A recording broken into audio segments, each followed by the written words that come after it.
Hallo, ich bin Nikolai Deutsch, Filmemacher und freier Trainer der Canon Academy. In diesem Video geht es um die PowerShot G7X Mark III. Denn die Kamera hat ein sehr cooles Feature. Das ist, sie kann direkt auf YouTube livestreamen ohne weiteres Zubehör. Alles, was ihr dafür benötigt, ist eine Internetverbindung bzw. ein Netzwerk und die Kamera. Und wie das Ganze geht, das zeige ich euch jetzt. Um loszulegen, braucht ihr die Kamera, eine Internetverbindung, einen YouTube-Account.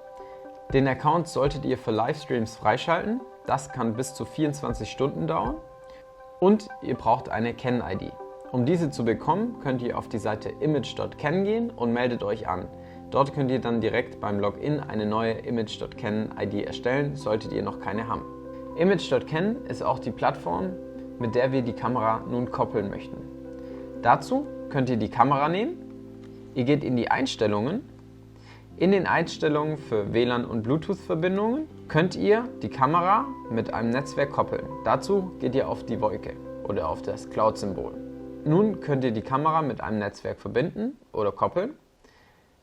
Gebt dann eure E-Mail-Adresse an und einen entsprechenden PIN oder Code.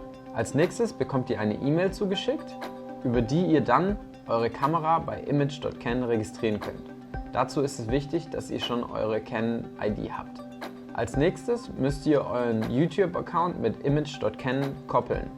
Habt ihr das gemacht, könnt ihr nun zurück zu eurer Kamera gehen und könnt dort die Webservice aktualisieren. Das ist die Wolke mit den Pfeilen.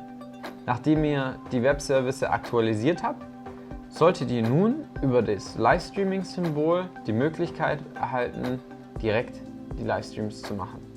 Dazu verbindet die Kamera sich wieder mit dem Netzwerk und ihr habt nun zwei Möglichkeiten, mit der Kamera live zu gehen.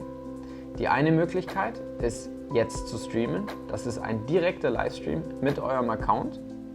Oder ihr könnt vorab auf YouTube einen Stream anlegen, könnt ein bestimmtes Datum festlegen, ihr könnt den Livestream auf öffentlich oder nur gelistet machen. Das heißt, nur Personen, die euren Link haben, können zusehen.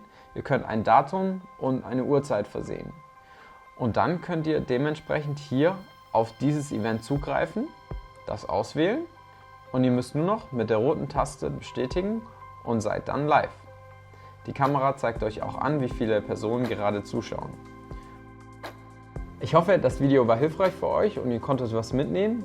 Für weitere Infos schaut doch mal vorbei auf der Seite der Canon Academy. Dort findet ihr viele Tipps und Tricks zum Thema Fotografie und Film und bis zum nächsten Mal.